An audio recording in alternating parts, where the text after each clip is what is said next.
Hello, people of the internet. My name's Isaiah, And my name's Matt. and welcome to episode 6 of the Mildly Ignorant podcast.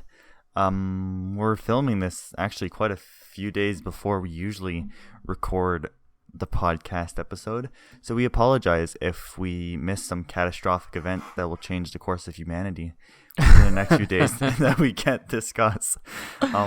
So we are quite limited into what we can discuss.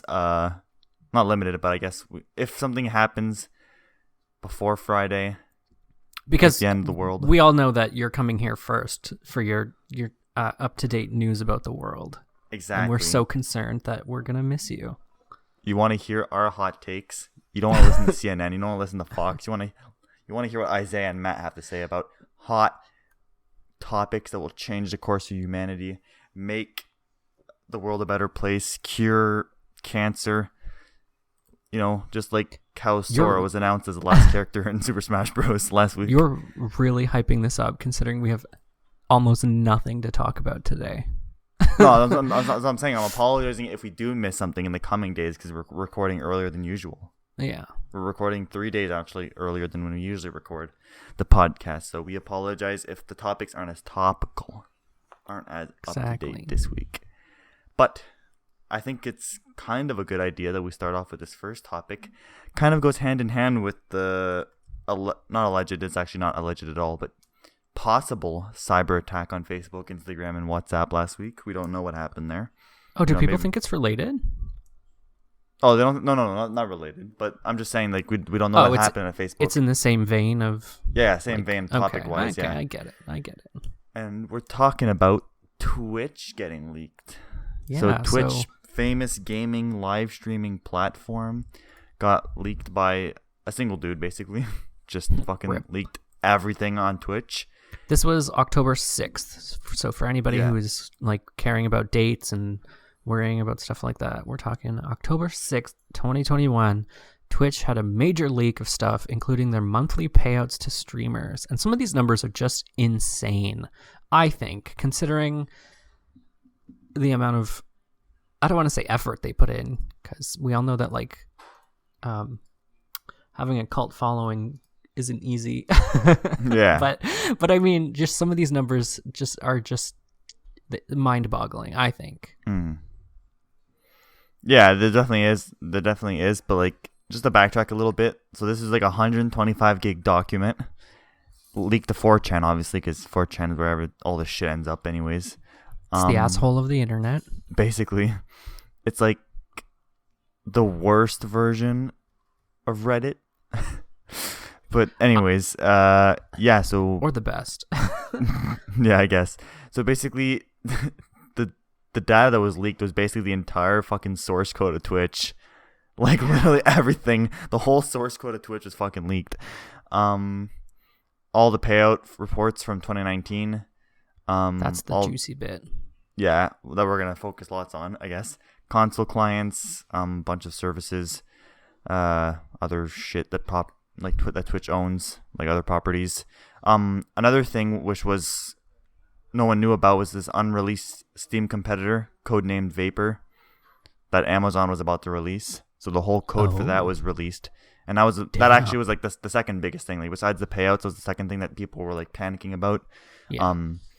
No one even knew about this, so this was a huge thing. I don't know if it was gonna lead anywhere. I think the guys, it's a huge Twitter thread. The guy that made this. Yeah. And I think in one of the tweets he says that it's like dropped or something or whatever. I don't know. And then he released like all the Twitch like red teaming tools, which are designed to improve security by having staff pretend to be hackers. So basically, it's just like what? Like I guess fire lockdown practices at school. I guess is basically the same thing here. But anyways, yeah. So what did they? I'm a bit confused. Twitch practices hacking into their course. system, and then they patch it basically. Yeah. Yeah. What did like somebody on that team like hack in and then release all this shit? Is that what happened? Well, clearly they didn't fucking do their practices well enough because someone clearly got in anyways and posted all this shit online. But yeah, I guess that's what happened. But yeah, basically, so the big thing obviously here was the payout reports. So basically, how much the streamers got paid. They released a monthly report, which was how much they made in the month of September of this year. So basically just last month, basically. And then they also released a yearly payout from August of 2019 to October 2021 to now. And basically, people are fucking flipping shit because guess what? Twitch streamers actually make money. They're not actually wasting their time jobless, you know? I know this is a huge surprise to fucking Twitter for some reason that they were actually making money. People went fucking ape shit when they saw that people were making money. But yeah. So basically, the only thing that the hacker, I guess you could want to call him, could leak was the money they make off of subs and AdSense, because that's the only two things that go through Twitch. So like obviously, so when we get into talking about these numbers, we're not talking about donations, and we're not talking about merch, and we're not talking about any kind of income that they would receive outside of Twitch, whether that be like I don't know, a Patreon or like stuff like that. Yeah, or even directly from Twitch. Like not all of them, only like the top 50 streamers on Twitch have contracts where it's kind of like extra money where they sign a contract like where they have to stream X amount per day or X amount per week or whatever. But that's only like the top like 1% of Twitch that get those contracts. But anyways, yeah. So obviously, for those who don't know, like how Twitch works, it's not like YouTube where you can subscribe for free. If you want to subscribe to someone, you pay, like usually $5. That's the first tier, and usually the typical deal from Twitch is that they take 50%, so it's a 50-50 cut. Sometimes, if you're again like the top 1%, they'll do a 60-40 cut, I think, or whatever $3.5 is, whatever. That's what I know. They usually get the streamer gets 3.5, and then the Twitch gets 1.5. So whatever percentage that gets out to. But anyways, so that and an AdSense. But yeah, basically, I don't know. It's weird because even like one of the YouTubers I was listening to like give his take on the whole story. He's a streamer and he's on this list here. Like the monthly payout was $118,000 that he made. Just in the 1 month alone, and then in the last year he made $2.1 million. But anyways, he released a video on YouTube talking about this, and he didn't. And I kind of get his point of view. He's surprised that it took this long, because it's not like it's private knowledge, right? Like it's just weird how people were flipping shit on this when you can easily find a Twitch streamer's subscriber count. Oh yeah, and do the math yourself. And he's like. He even said himself, he's like, are you guys a bunch of troglodytes? Like, you were waiting for someone to do the math for you before panicking? He's like, all this guy did was just did the math for you. And he said himself, like, AdSense on Twitch is literally nothing. It's peanuts. He said that, like, out of the 118K, that maybe 95% of it was subs, and the last 5% was AdSense, because only people that aren't subbed get ads on your streams. And even then, it's one ad when you start the stream, I think, usually, and that's it. So it's peanuts, and he said to himself that like it's nothing. So he's like, you could just easily calculate this yourself, and obviously like the donations aren't taken into account. So he's probably making double this just on donations alone, because donations are a huge part of. True. But yeah, apparently, I don't know why people are so like adamantly upset. I think it's more so like shocking, because and like like he was mentioning examples how like the top YouTubers, like you're saying XQC or like Soda Popping, that are always getting like huge amounts. Like XQC made $750,000 in the last month. Yeah. Like apparently Twitter went fucking ballistic on them. They're like, how dare you make money? Oh my god, I supported you all these years and you actually make that much money? How dare you not donate every single fucking cent to charity? You don't need that much fucking money, blah blah blah. And then fucking went ape shit, and like apparently like all these top streamers actually got hard viewership hits because of this shit. And it's like, okay, buddy. Like, well, they're not doing this for free. No, exactly. But I think it just goes to show that people will support what they enjoy, obviously. Yeah. But then I think people feel some sort of sense of entitlement that goes back into the entertainment they're watching for whatever reason. But like if you're a streamer, like apart from like upping your rig, there's only so much you can do before, like, what are you going to do with the rest of that money coming in? Yeah, you know exactly. What I mean? Like, yeah. it's profit at that point. Think of it like any other job, right?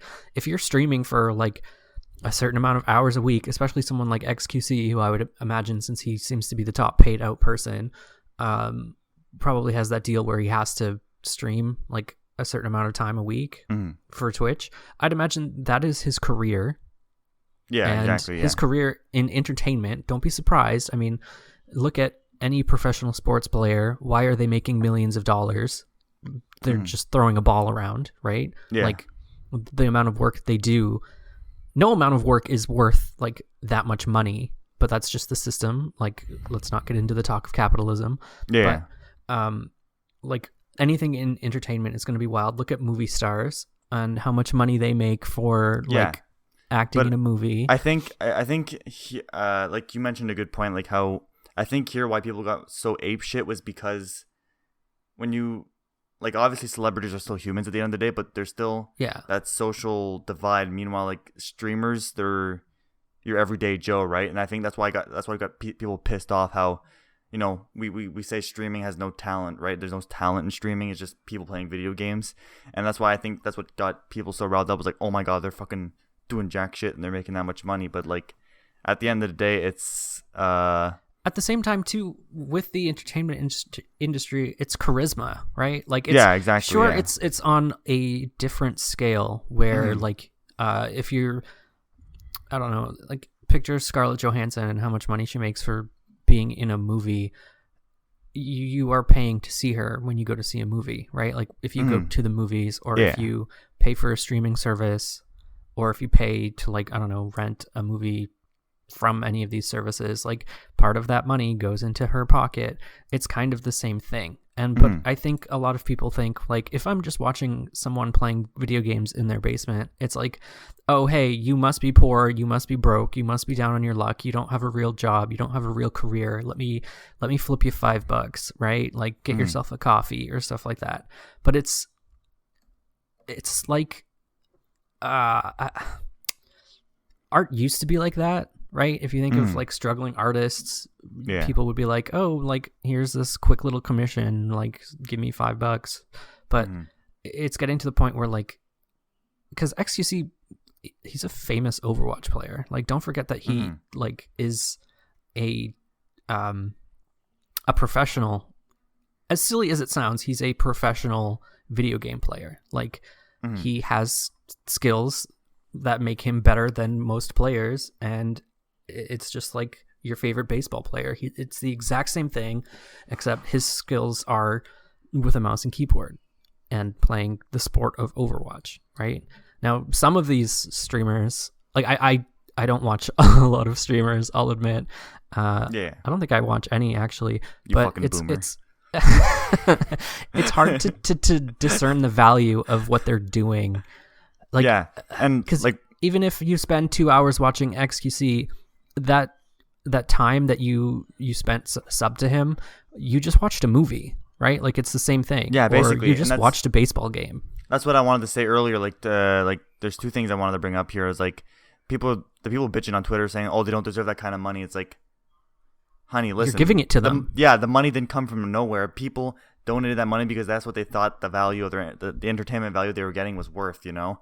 Exactly. Honey, they got the money they deserved. And like, another thing I wanted to bring up was honey, when talking about like how there's like a kind of a difference between the streamers and like other like entertainment industry professions, I guess you could say. Like, I found this one comment here, which this is what I was trying to get to, but I can't word it obviously because I'm a fucking idiot. But this guy worded it properly, so I'll just read it. He's like, when people get rich, they get out of touch. People feel betrayed when the people they latch onto get rich because it feels like they're growing more distant. It feels more personal with streamers and for celebrities or sports stars because of the parasocial relationships, like Charlie mentioned. Exactly. So like, yeah. So like, you see that hardcore. That's why there's the whole like they call them titty streamers, but like that whole titty streamer phase where, like, you know, the whole where the term simp came from, where like people donated money and assumed that would make them friends with the streamer, but like the streamer has 70,000 other people in the stream watching him right now. Exactly. But I feel like streaming is it's weird in a sense where it's like personal, but like if you're not in the if you're not emotionally mature, I guess, enough in a way to realize that, hey, yeah, he might appreciate you, but he's not gonna know your name. He's not gonna reach out. He doesn't give a shit about you. Yeah, like, sure, exactly. he's thankful that you're watching him, but exactly. Yeah, like I you just think- can't possibly care about the 70,000 fucking people in the stream. Like exactly. No. And I It's think just we've all humanly kind possible. we've all kind of felt that way at one point. If you like, it is so hard with social media and these parasocial relationships where you've like, part of the whole reason why you start to follow someone is because you feel a little bit of a kinship with them. And I want to Yeah. use the word like kinship loosely, Mm-hmm. but at the same time, like, these people don't know you exist. Like, even famous people on TikTok who like get famous for just like doing nothing. Like, no, like, look at Brittany Broski. Like, she was a meme, right? Like, Yeah. her story is all over the internet. She worked at a bank, and then she just like, she tried kombucha, and her like such a genuine human reaction went completely viral because everybody was like, oh my god, like, this is funny because I've totally done that before. Like, we've all had that reaction to something, and just to see it encapsulated in such a way that is like so pure and so human, it's like, okay, yeah, like, this is funny. And then she got fired from her job at the bank because like it was like a gay version of the meme where it was like, when I taste cum for the first time, and she's like making these faces, and like people, like, she was a meme, and then she became super popular, and now she is the host of the TikTok podcast. Like, she's made a career from being a meme and being a joke. And I think it kind of started with like with Vine, really, like Vine. YouTube, the early days of YouTube. Look at like some of the like super famous YouTube stars. Like, I just saw Connor Franta on TikTok, and I was just like, I haven't seen you in years, but like, he's super rich from being a YouTuber back when like YouTube, I want to say, was in its prime. Yeah, when in you the can sense actually that, make like, money off of YouTube. Yeah. Yeah, but like, Yeah. if you think about it, it was the same thing where like, because social media has progressed in such a way where you can just like do something silly in your basement and connect with people Yeah. like feel connected to that. But And see, then that also like obviously, like, you look back at YouTube, like, I'm sure YouTubers back in its prime, like 2012, 2014 peak era YouTube, like when gaming was at its prime or whatever. yeah. I'm sure people were making this amount of money, if not more. Oh yeah, totally. But like, no one had to flip shit. Like, no one had shit their pants and like panicked and like flipped hell, because I feel like there was more of a divide there too, because you're watching a video, right? There's no direct interaction. Meanwhile, like on Twitch, they can read the chat, True. they can interact with you, and that's where I feel like people get too attached to the people to the streamer across the screen, and it's like, yeah, the streamer, like, yes, there's engagement, but at the same yeah. time, it is one-sided. It's a one-sided exactly. relationship. he knows you by your username at most, like, that's it. And that's only for like smaller streamers. Like a streamer that has 70,000 people on the stream, he's not reading the fucking chat because that thing's going way too fast to begin with. So Exactly. But I yeah, just want to say, and I know we probably don't want to take the conversation in this direction, but like, there's no way this is good for people's mental health. Like, oh, definitely not. No. like, But like, I mean, the whole rise of Instagram, and like, I want to blame YouTube, and I want to blame Vine, and now Twitch. Like, man, human beings have like unleashed upon themselves a whole new suffering that just like didn't even exist before. Yeah. In the sense of like, it's not just like parasocial relationships too. It's also like, there's no way you should be tuned in all of the time. Like, yeah, and not you even can't- that. There's also another third aspect of like how there's that, like, it kind of ties into the parasocial. How you see these average Joes, these, to take a joke from last week, Delta males, on Twitch, you know, making this kind of bank, and and they're just doing the stupidest shit, and you're just like, Yeah, I could but, do like, that. Yeah, but like that's what I'm saying. Like, people Yeah. see that and they're like, "Oh my god, I can do this," and then they go down this really sad rabbit hole of like, no, they can't make it, you know, because, you know, these people didn't make it. Even most of these streamers will say that they didn't make it off of skill or whatever. Most of them, it's pure luck.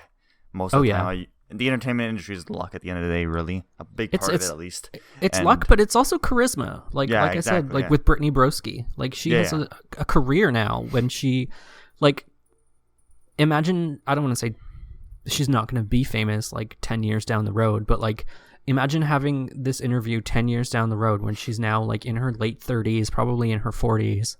And it's just like, how did you get famous? How did you get your name out there? And she's like, honestly, I just drank some kombucha and people loved it, right? Like, that's insane to think about. And the fact that, like, it could have been you, it could have been me, but I think it wasn't.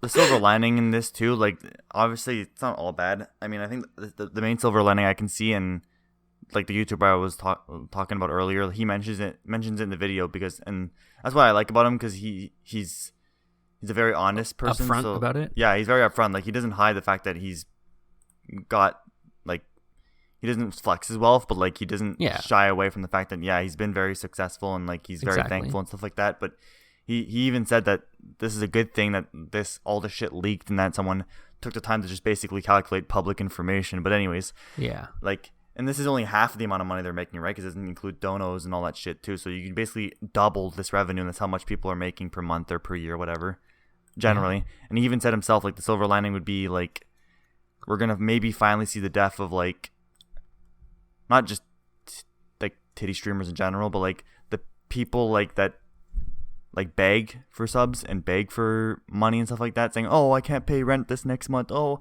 I need to buy food right now, someone please donate $20, I'll be super indebted, you know. And, like, these are the people that are getting, like, 10,000 viewers per stream, you know.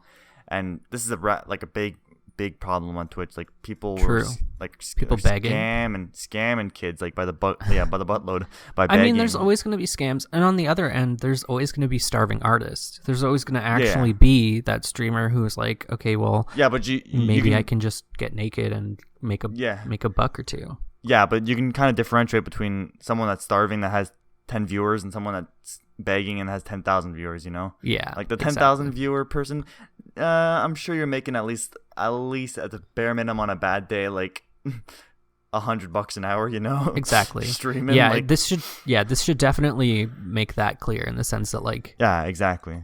There's a transparency in how much money they are worth. And if anything, if the file is to be believed, this isn't the end of it. The hacker that leaked this shit, named the file Part 1. That's all he said. It was Part 1. So who knows when Part 2 is gonna drop? But there's more tea apparently that's gonna drop. Hasn't dropped yet, as far as I'm concerned. But yeah, the file name was called Part 1. But the hacker didn't mention anything else about it. But seems like there's more to come. Twitch did admit that they got leaked, basically. Yeah. And that's all they said about it. So Twitch basically came out and said, okay, yeah, this is true. Yeah, basically, yeah. Because they could have easily come out and said, like, no, these people aren't making that money. But nope, they put the nail in the coffin and said, like, yeah, this is correct. Like, can you imagine, though? Like, fuck, man. Like, for example, XQC made $8.4 million in a year. I was just looking at that, yeah. Like, total payout from August 2019 till October 2021 is 9.6 mil. Or sorry, 8.4 mil. 8.4 mil, yeah. Yeah, Critical Role.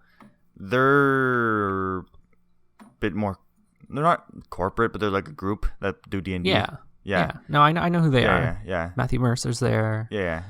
But, like, it's weird. Like, when you look at these, like, obviously you can tell, like, but some of these, like, I know just by passing, like, XQC, Lol Tyler, those are just a few that you can, like, you look at their streams and it doesn't seem like they don't flex their wealth, right? Like, they still look like they're living in the basement and playing with shitty, like, sitting in a shitty office chair, and, like, it just surprises me. I guess when you make that much money that quick, I guess there's no point, or I don't know, like, I guess maybe for some people it's overwhelming in a way. I don't know. Now, is this taxed? Like, dude, it's fucking nuts. Like, when you're self-employed, especially in the US, like, these people get taxed like crazy. Because I know that, but like, realistically, sorry, I was just gonna say, in comparison, like, the only part of American tax that I know is, like, whenever anyone wins like RuPaul's Drag Race, where the cash prize is $100,000. Yeah, they get taxed. Yeah, they get taxed. I think it's 30,000 on 100,000.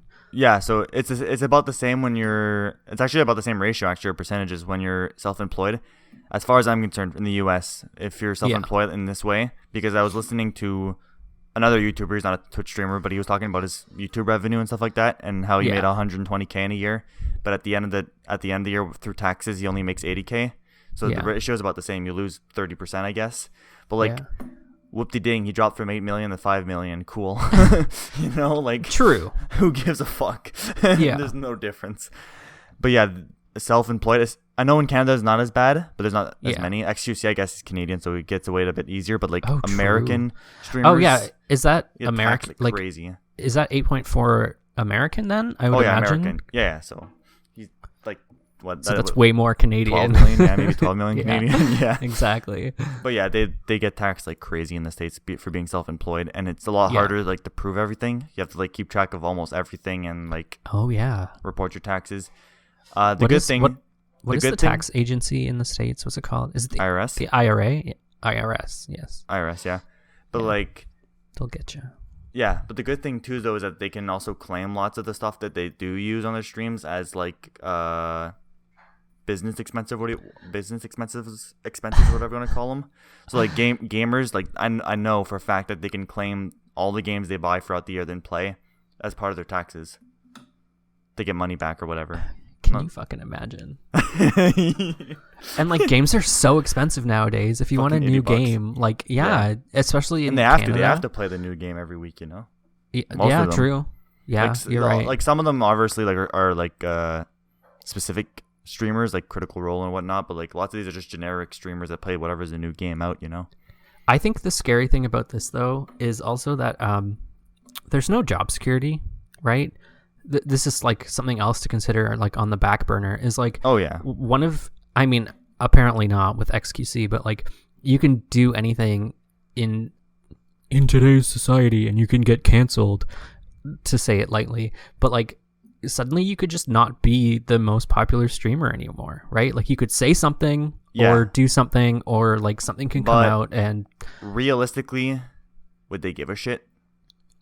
You could probably sit on the money. No, but on the amount of money they made for the rest of their lives, right? They wouldn't. True. They don't need a job for the rest of their lives. But I mean, like, this isn't consistent in that sense. Imagine some of these people. Like, if you look at anybody making like $32,000 a year, that is minimum wage. Like, it's high minimum wage. I'm pretty sure. But like in the States, I'm pretty sure that's still I just realized below the poverty line. That's not that much money. Mm-hmm. So I just realized. Sorry, just going kind of off tangent for a little bit. Ninja is so low on this list, but I guess because Fortnite died so much in the last year. But like, I bet you if this came out like last year or the year before. Yeah, how much has he been making all along? Or that motherfucker would be in first place with like fucking 50 mil. No, like, but like that just goes to show. Like, I'm sure he's not having money problems, but at the same time, like he made 1 million last year. He didn't do anything, and suddenly he's making a lot less money just because Fortnite's not as popular. Yeah, and, like, exactly. That's what happens when you kind of like put yourself into you back yourself into a corner. So I think that's the smart thing when people like play multiple games. So you're watching for the person more than the game. You know. Yeah, exactly. So that's the smart thing, I guess, would be to do something like that.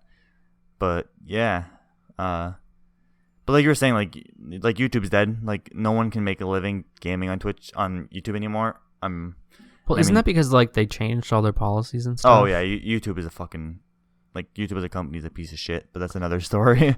But not that Twitch is any better. Like especially like lots of streamers getting fed up with the like selective like enforcement of rules, like how.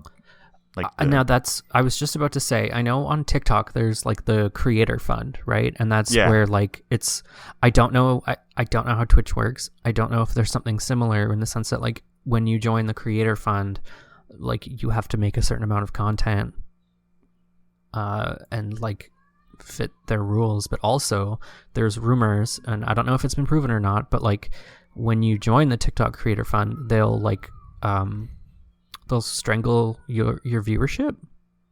So people have people who have joined the TikTok Creator Fund have come out and said that like, hey, ever since I joined, my views are way down, and it's like something like that is, you only kind of get viewership from, what's the like term I'm looking for? Like if the algorithm isn't putting your stuff out there, like that's your revenue. Yeah. I don't know if Twitch is the same thing. No, but like with Twitch is like you choose who you want to sub to, right? Yeah, and Twitch, I like the way Twitch works because there's no algorithm, I guess, in a sense. Because when you search, like the main page basically is going to give you the most popular games in order, like most popular, less popular based off of viewers. Yeah. So then you can find the game you want, and then when you open that, it'll give you the list of streamers playing the game in order of popularity. So there's no algorithm really in that way where it's going to feed you certain things. Yeah. Like there's no recommended tab or anything like that. So I find that a bit better.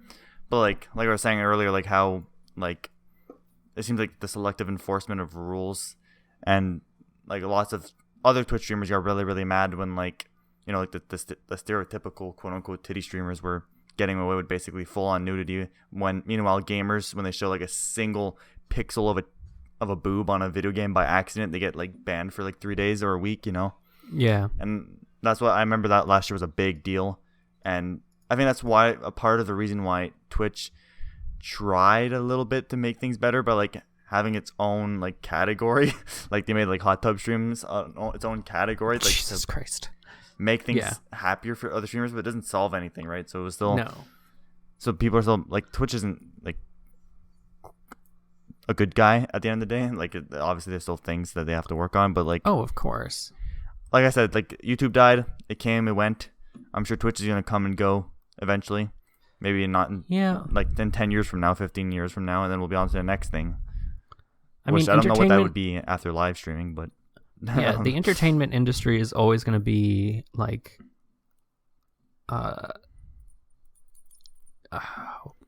what's the word I'm looking for? Like fat. Like there's always going to be people pumping money into it. It's just the method. Definitely. The method that they do so has changed. I guess the rules around it. Yeah, it's just crazy. I wonder what's next. Makes me want to start streaming. I'm kidding. Maybe one day we'll make 8.4 million on this podcast, Matt. I can't even I can't even fathom that. Like for some of these people, it happened overnight, but I guess for some people it does take them a while, right? Like they build up their followers. Yeah, I'm sure some people were on that grind. Like for example, the YouTuber I know, the streamer / whatever. Yeah, he started doing YouTube in 2006. Yeah, and now he slowly ground it up to like to this point. Like, so like I've been watching him almost since 2010. So like I've seen the growth. Like obviously it doesn't mean he's more deserving than someone who got it overnight there. Exactly. Lots of it's just being in the right place at the right time, right? But also like staying relevant is, I want to say, like a skill in itself. Oh yeah, definitely. Survived that long. Yeah. Yeah. But yeah, I don't know. The entertainment industry is so wild. Like I don't know.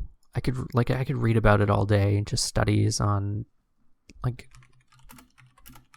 where is this money coming from, and like why is this so valuable? Like why is there so much profit to be made? And like I don't know, why do people spend so much money on entertainment and capitalism? Not to get too political or like edgy or whatever.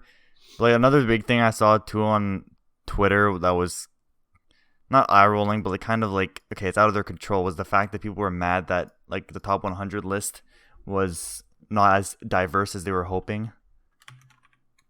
Then give your money to like, yeah, it's like to other people. Twitch doesn't control that. Like they don't control what's going on. They're like, oh no, we'll funnel everyone to to a gay guy or some black guy or whatever. It's like it's just people get famous because of XYZ, you know? Yeah.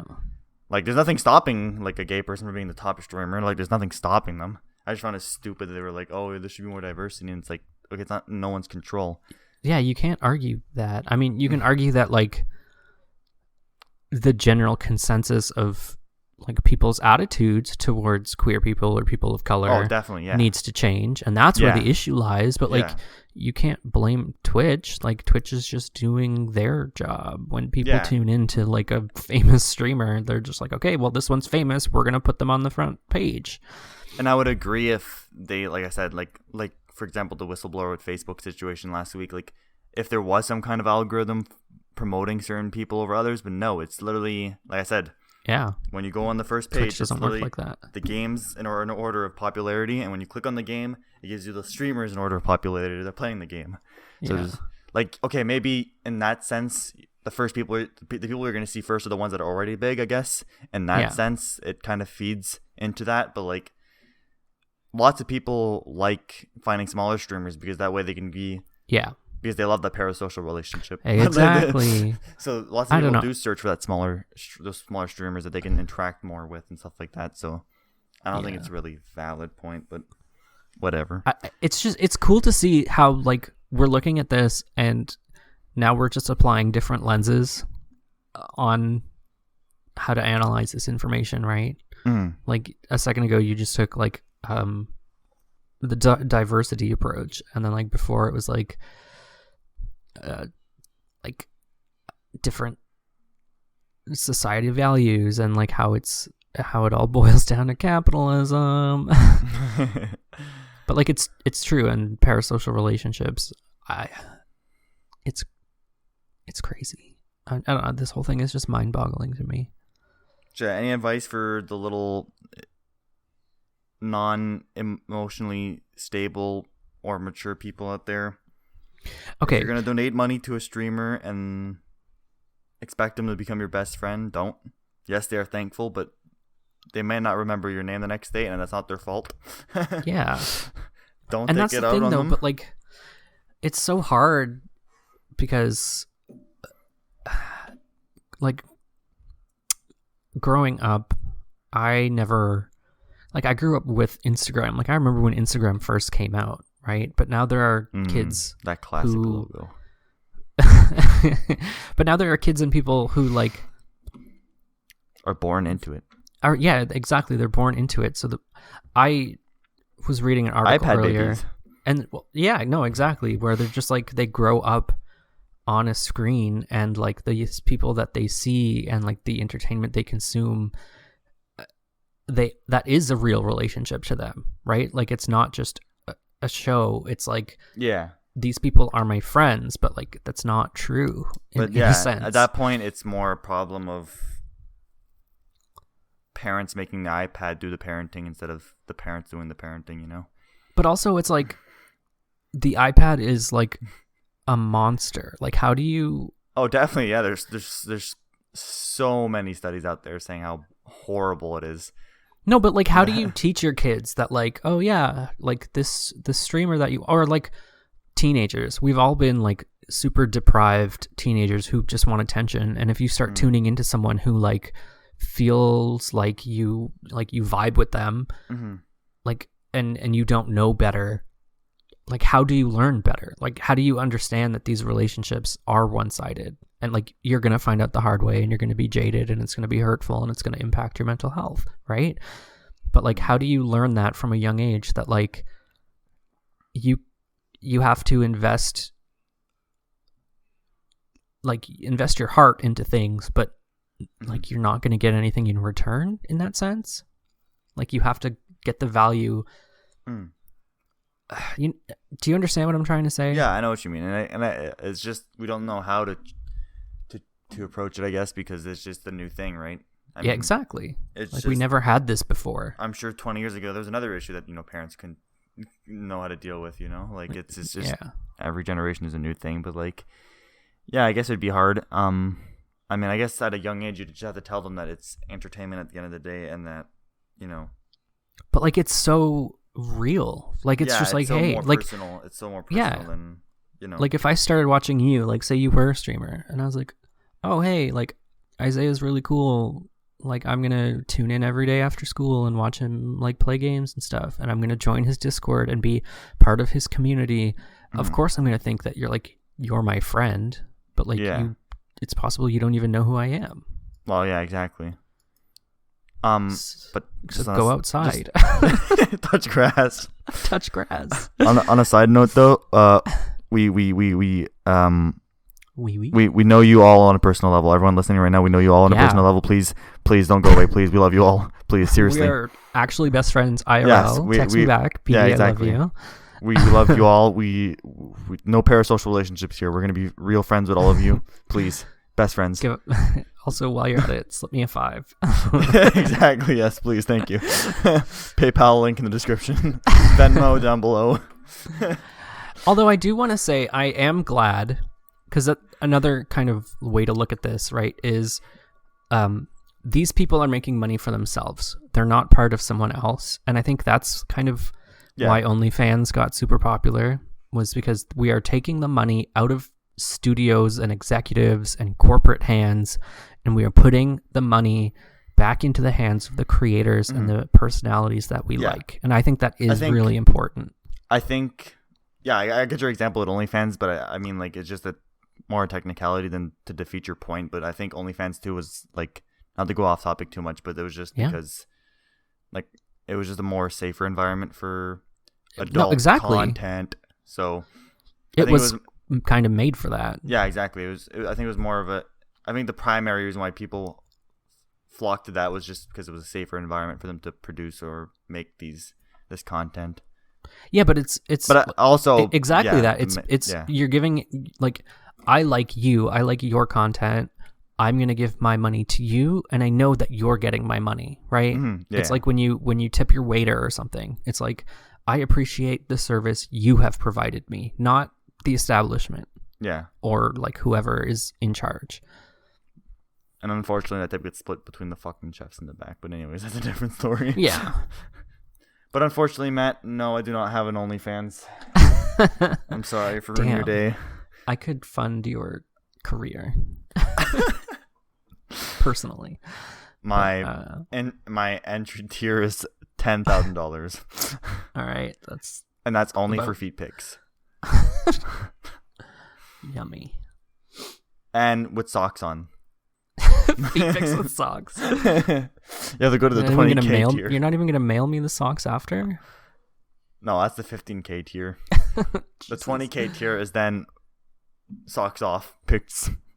I just find it so funny that, like, you're saying that because, like, those are I want to watch my language here because I don't want to, like, be offensive, but, like, those are your standards, right? Those, like, you probably would never sell your body. But then there are people who are just like, oh yeah, sure, feet pics, $35. And it's like, people are willing to pay it.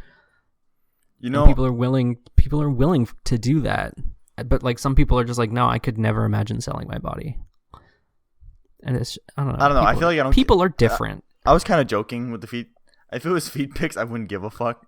It's easy bank. But, like, anything else, I feel like, yeah, definitely, I wouldn't not do it for cheap money. But feet pics, goddamn, I'd sell them $5 a pop. I don't give a fuck. It's just feet. Yeah, but yeah, I'm not saying that sex work is not real work. Sex work is real work. And that's just, like, the tip of the iceberg. But I mean, it's just crazy how. I mean, if you're making money, it's work, I guess. Exactly. and you know what? There's money to be made, so good for you. Yeah. It's just wild. But again, like. Anyways, yeah. Well, never mind. I just want to. We're not gonna keep going on this topic for, like, fucking another hour. Yeah, we're hitting that 45-minute mark, Matt. Oh, wow, already. Yeah, we talked about this a long time, but, you know, it's your favorite season of the year, Matt. Not spooky season. Not to switch the topic too abruptly, but yeah, I know you wanted to talk about spooky season. I know your whole personality revolves around Halloween. Yeah, my entire personality is celebrating Halloween and then being depressed until it's time to celebrate Halloween again. I don't know what it is. There's, like, a certain nostalgia to it because, like, I've been thinking a lot this year. I got high by myself and watched Beetlejuice and then The Nightmare Before Christmas last night, and it was a really good time. I saw that. And I'm just thinking that, like, I Halloween always feels nostalgic, right? Like you always remember when you were a kid, but also like For me, you can still enjoy it as an adult. Like, yeah, I kind of get that. Yeah, I mean, for me personally, it's more Christmas that feels more nostalgic to me, at least. But I mean, yeah, like, that's fair. yeah, but like, I mean, Halloween, I guess too. You know what's weird about Christmas though? What? And it's like no other holiday is really like this. We spend every Christmas trying to relive the prime years of like when baby boomers were born. What do you mean? Like, what the fuck? All the music that plays, like "Have Yourself a Merry Little Christmas," Oh, yeah, Jingle yeah, Bells, yeah. Frosty the Snowman. All of this came out in like the 1950s and like 60s Yeah. and stuff. And I it's mean- like consistently we're trying to like relive that time, like rocking around the Christmas tree. All of these Christmas classics, they're not just like in the last 20 years or I mean, like the last 10 that's- years. It's That's any holiday though, really, because it's hard when something happens only once a year to start new traditions in a sense. Like it takes a long time for these, like for example, a new Christmas song to be a new, like, not tradition, but like a new song that people actively listen to year after year after year. You know, like I'm sure there's tons of Christmas songs that, like, I know, like whatever fucking Bieber or Michael Bublé have probably made, but they're not songs that are played every year. You know, at Christmas time. Like maybe they're like remixes of other famous songs. Yes, I don't but, know, like Bublé's Santa Baby, like it's so terrible, but it is a Yeah, very popular yeah, yeah. song. Yeah, and like- you do hear it every year. Yeah, but like even Halloween, like what the fuck, like Monster Mash is probably fucking like 50 fucking years old too. Oh yeah, when did the Monster Mash come out? Oh, I'm looking up right now. That shit. Oh, it's fucking black and white, dude. Of course. Jesus Christ, Monster Mash. 1964, dude. So, I guess. Like, even Yeah, but I mean, we're still. I don't know. The difference between Halloween and Christmas is like, if you look at Halloween, it has. No, I guess it's the same as Christmas. It has the same like nostalgic. Like we're still using art and decorations that were like popular in the late '60s. So I don't know. I just yeah, feel like it's just. I think it's. I this is think gonna it's, sound dumb, but like society was a time back then, right? Like, why do we glamorize the 50s and 60s so much? because rose tinted glasses. Well, maybe that, but also like Even though we anytime weren't even before born that. for then. No, but like anytime before that, we never really could document. Like, yeah, there's documents of But I mean- stuff from like way before that, but like I don't know. I feel we like were we're able to record these songs in the like starting in the 40s, right? Yeah, but I think you also need to remember that, like, also, we're only focusing on very minute details because Christmas wasn't at all what Christmas is now back in the 40s, 50s, and 60s. Same with Halloween, same with Easter. It wasn't celebrated all the same way. So, like, only small aspects of these holidays have made it to modern era, I guess you could say. Because, like, back then, like you didn't get toys for Christmas. You got like a box of fucking oranges, really. In the 50s, that's what you got for Christmas, you know. And like Halloween, I'm sure, like what trick or treating, like what, I'm sure that wasn't a thing. Like when did that originate? Like the aspect. So it started in the 20s, apparently, according to Wikipedia. Well, I mean, like a lot of, like not Christian celebrations, it was like an amalgamation of, because really, I think a big point of Halloween was like harvest season, right? The whole decorating pumpkins used to be like carving turnips to But wouldn't bring that in a be good harvest. Oh, okay. Yeah, I guess. And then it got I think commercialized. Thanksgiving is would be the more prime example, I guess, of like harvest. Yeah, but I mean, like, Halloween too, It's- obviously. Yeah. yeah. Yeah, I suppose. I mean, for those who still don't know, Matt and I are Canadian, so we have Thanksgiving coming up in a few days. 2 days, actually, October 11th, right? Yeah. Yeah, October 11th. We're you know, wait, are we the normal ones? Like, Ours changes. Like in the States, it's always the third yeah, but I think Thursday we're in November. Yeah, we're the only two countries that celebrate Thanksgiving, though, right? I don't even think it's a big thing in Europe, is it? I don't think. Don't know. I was gonna say, are we the normal ones? But then I realized like the only people we can compare ourselves to is America, I think. Because like yeah, Thanksgiving in Europe. I'll look up Europe. Like, I don't think it's a big thing. Observance? No, it's like Australia, Brazil, Canada, Grenada, Liberia, the Netherlands, the Philippines. Yeah, but it's not anything at all like the traditional family holiday and feast in Canada and the United States. Yeah.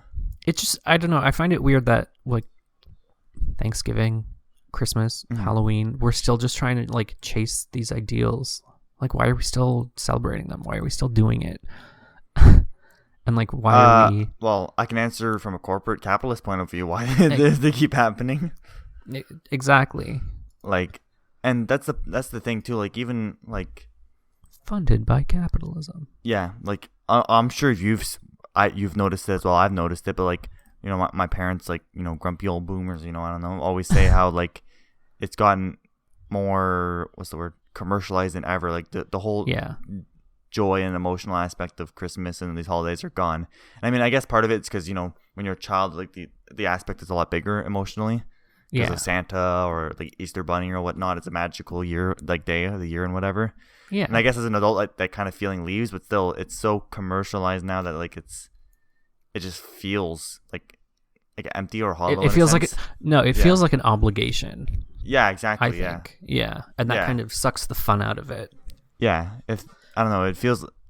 Yeah, exactly. Like because like I don't know about you, like I hate gift giving. Not because I'm a Scrooge, but just because, like, I don't know, finding, like, people asking me what I want is stressful. Asking people what they want, like, that's a conversation I don't want to have. And, like, the whole concept of, if I give you something, is it good enough for you? And then in, like, I don't want to say in retaliation, is what you give to me good enough, right? Like, yeah, I get that, yeah. I'm the opposite. I like gift giving, so, I mean, yeah. But I understand there's you know, your side of things. Yeah. But Matt, without doxing yourself, giving too much info away, got any big plans for Thanksgiving?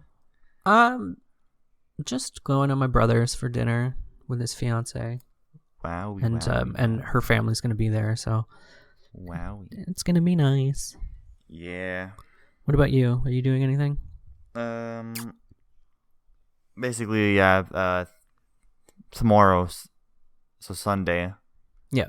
Record. I'm not recording a podcast. What the fuck am I gonna say? We're doing that right now. Thanksgiving. Yeah, Thanksgiving dinner on my dad's side of the family, basically. So your family I'm guessing like all around, like your family is close. Yeah. Most, like 90% of the family's basically all around here, basically. Yeah. Some family in the States, but you know, most of it. See, that's the thing. Yeah. I was just gonna say both of my parents are from Nova Scotia, and my dad was in the military, and like, you move around a lot, and then when he got out of the military, we decided to stay in like Ontario. So, like, we've gone. Wow. Actually, I don't think we've ever gone to Nova Scotia or had, like, grandparents would come every now and then, but it's just not a very frequent thing. Mm-hmm. But then I'd imagine, like, there are some families that, like, get together every year. Like, it's, to me, that's an alien experience. Well, yeah, us, it's like, it's the usual, right? Yeah, the usual. But on my dad's side, like, you know, my mom's side is a very, very, very, very small family. Oh, okay. So there's no uncles, aunts, and all that stuff. It's very small family. But yeah, my dad's side is definitely like typical thing. But wow, Matt, I'm gonna cry. I'm shedding a tear here.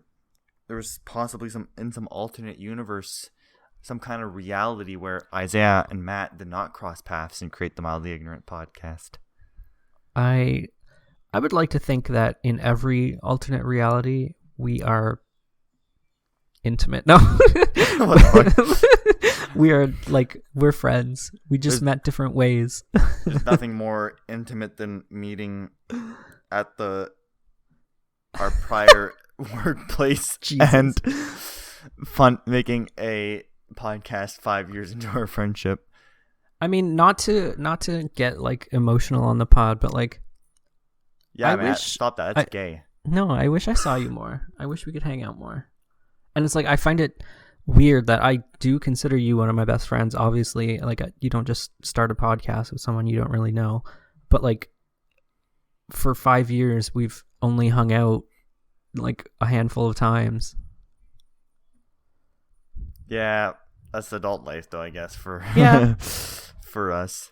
But hey, we can keep that bond going through this podcast, huh? Yeah. Oh, I heard earlier today, and it made me think of you. There's friends for a reason, and there's friends for a season, and there's friends for life. How cringy is that? What the fuck does that even mean? Oh, it means that, like, okay, so there are friends for a reason. So, like, you're paired together on a project at school, or like your classmates, so or us like doing you this work podcast. together.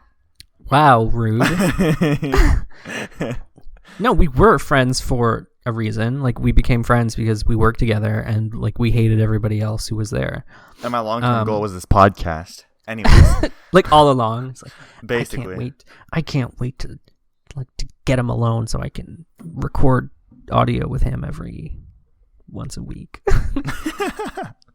And then there's friends for a season, so like you're friends for a while, so maybe you're like friends throughout school, or you're friends throughout post-secondary, or you're friends throughout your career. Dies. Shut up. This podcast is never gonna die. And then there's friends forever, like, and that's us. Because the podcast is not going anywhere, baby. Episode 500, here we come. We're just 495 away. How long is that? 94. This is episode 6. Oh, true.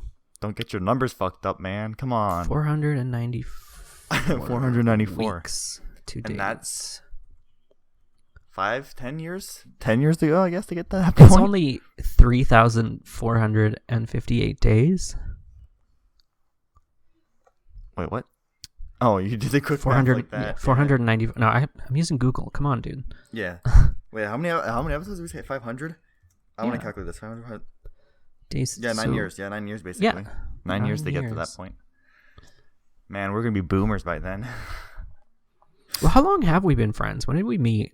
I'm okay. Heads up, if we ever talk about dates and stuff like this on the pod again, I want our viewers to know that I'm terrible when it comes to any kind of data-based information. Which is funny because that's the field you studied in and will be going in. Shut up. Don't remind me. No, I mean, when it comes to technical stuff like that, but when it comes to me, it's like, Matt, I would forget my own birthday if I didn't have a terrible birthday. I know. But since I actually care about this friendship, I remember when we met. No, I care. Like, I can remember the day that I first met you. Okay, October. But like, I just don't remember the date. October 2016. October 6, 2016.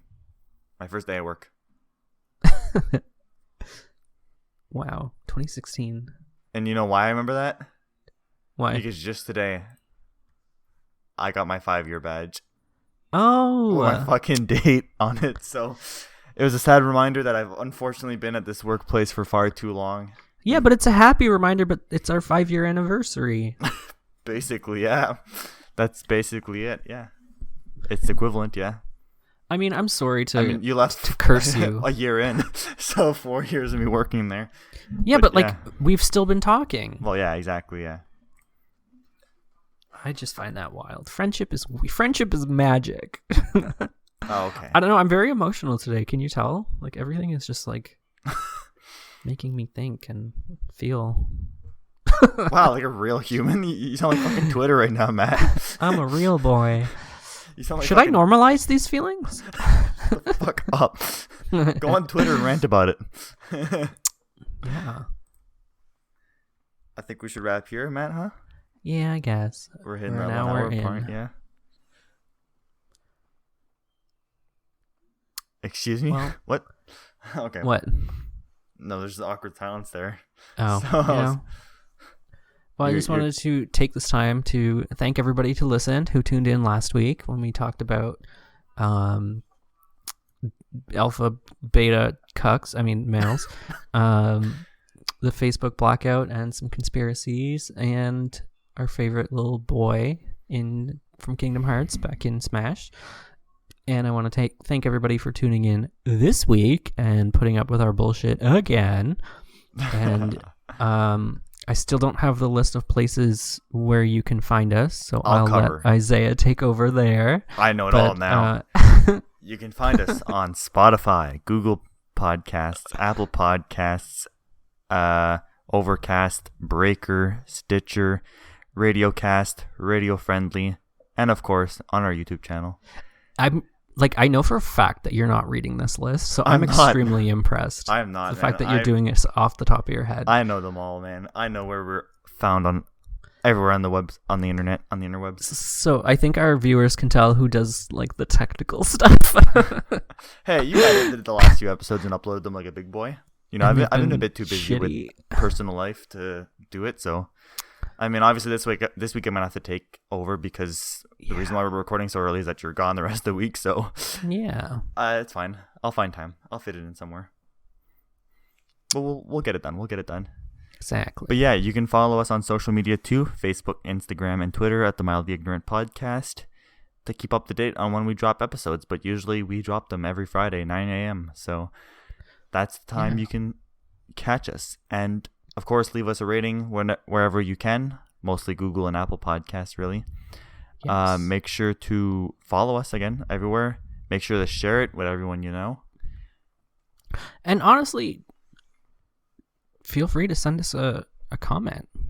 Yeah, definitely comment. I know a few viewers actually, Matt, and this was something I wanted to bring up with you, and I forgot to bring it up with you, so I'll bring it up live on the podcast. Oh, God. Spotify...